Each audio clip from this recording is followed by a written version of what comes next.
বহু বছর পরে আলহামদুলিল্লাহ আল্লাহর আমাদের নানি বাড়িতে এসে আমি খুব ভালো আছি। এখন নাতি দিয়ে আসলো, কিছু তো খাওয়ালেন না আপনারা, এটা কেমন ভালো কথা হইল? তাহলে একটা জিনিস দিতে হবে নাতিকে, নাতি যে আসছে নাতিকে কিছু দিতে হবে না? কি দিবে নানি বাড়ির লোক?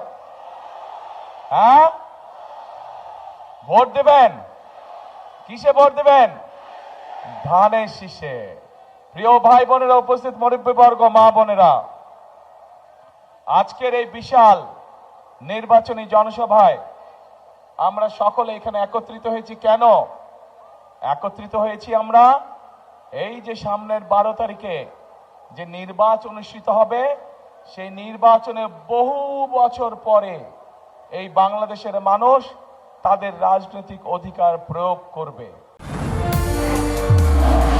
নির্মাণে নাম্বার 1 শাহ সিমেন্ট। এই যে বললাম, এই মঞ্চের পাশে 13টি পরিবারের সদস্য এখানে বসে আছে।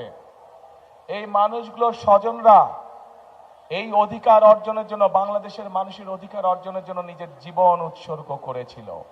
গত 16 বছরে আমাদের বহু নেতাকর্মী অত্যাচার নির্যাতনের শিকার হয়েছিল বাংলাদেশের মানুষের এই রাজনৈতিক অধিকার অর্জনের জন্য।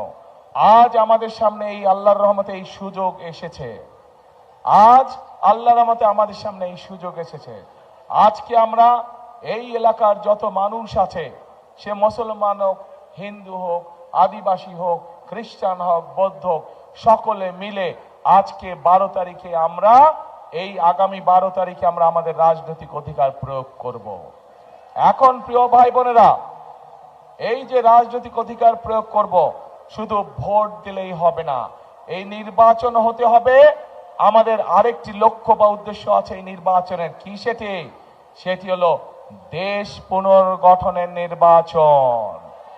বিগত 16-17 বছর ধরে এই এলাকা সহ, দিনাজপুর এলাকা সহ, সমগ্র উত্তরাঞ্চল সহ সমগ্র বাংলাদেশের মানুষকে তাদের অধিকার থেকে বঞ্চিত করা হয়েছিল। তাদেরকে তাদের ন্যায্য অধিকার থেকে বঞ্চিত করা হয়েছিল। সমগ্র বাংলাদেশে বঞ্চিত করা হয়েছিল। তরুণ সমাজ, যুবক সমাজের নারীদের অধিকার থেকে নারীদেরকে বঞ্চিত করা হয়েছিল। তরুণ সমাজ, যুবক সমাজের সদস্য, তাদের কর্মসংস্থানের ব্যবস্থা ঠিক মতন করা হয়নি।